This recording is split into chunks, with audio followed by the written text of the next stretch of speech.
Война. День 121. Ситуация на фронтах. Американские «Хаймерс» уже в Украине, о чем сообщил министр обороны Алексей Резников. Это высокомобильная артиллерийская система, которая может быть как реактивная система залпового огня, так и с оперативно-тактическими ракетами дальностью до 300 км. Ранее сообщалось, что Украине будут предоставлены залповые системы с дальностью до 80 км. Первый пакет помощи включает 4 подобных системы, но уже объявлено о дополнительных поставках. Фондом Сергея Притулы за один день было собрано 360 миллионов гривен на покупку 3 байрактаров для ЗСУ. Поддержать инициативу можно по ссылке в описании. Напомню, ранее, менее чем за 5 дней, граждане Литвы собрали средства на 1 байрактар для Украины, который впоследствии производитель передал бесплатно, а собранные 5 миллионов евро пошли на боеприпасы к нему. Восток.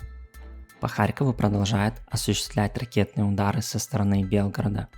Южнее, в районе Изюма, бои за Богородичное, Долину и Краснополье продолжаются. Населенные пункты остаются под контролем Украины. Официально украинские военные получили приказ на отступление из Северодонецка. Поводом для этого послужили не столько события в городе, а больше прорыв российских сил на другом берегу, южнее Лисичанска. После захвата российской армии Ташковки украинцы начали выводить тяжелую технику из Золотого и Горского.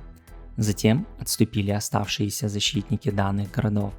Таким образом, Попаснянский выступ выровнялся, а россиянам удалось вплотную подойти к Лисичанску. И теперь между северной и южной группировкой остается всего 20 километров. Отсюда вполне логично сокращать длину данного украинского выступа. Россияне, конечно, продолжают твердить о котлах и 2000 украинских военных, которые вот-вот сдадутся в плен, при этом показывая не более 10 пленных. Ну так таких кадров и с российскими пленными полно. Российские войска пытаются наступать на южную и юго-восточную сторону Лисичанска. К северо-западу от Белой горы в районе квартала Молодежный идут ожесточенные бои. Также идут бои в районах севернее Мирной долины. Далее на запад россиянам удалось захватить Николаевку и продвинуться к трассе Т-1302. Прорвать оборону в районе Берестова и Белогоровки у них не получилось. Появилось видео неудачного пуска ракеты в оккупированном Алчевске, которая ударила по городу. Несмотря на выход российских войск на трассу М-03 в районе Светлодарска, Углегорская ТЭС все еще удерживается украинскими силами. Российские войска продвинулись западнее Крынычного и захватили поселок Мироновка. Продвижение россиян к Мироновке и за ее пределами предполагает, что украинская армия также потеряла контроль над Відродженням и Ротами. Авдеевка подвергается сильным обстрелам, а Мар'їнку пытались штурмовать, но атака была отбита. На южном фланге продолжаются бои. Украинские войска освободили Павловку и Шевченково. Артиллерийские дуэли идут в районе Васильевки.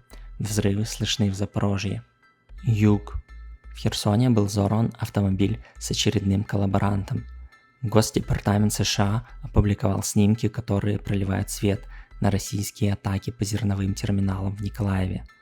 Данные обстрелы являются военным преступлением. Как уже говорилось ранее, российская угроза миру продовольственным кризисом может оцениваться куда более страшным преступлением, даже чем развязанная война. Достоверной информации о изменении линий фронта на юге на данный момент нет. Не забывайте поддерживать видео лайками, комментариями, подпиской, колокольчиком. Чем больше, тем лучше.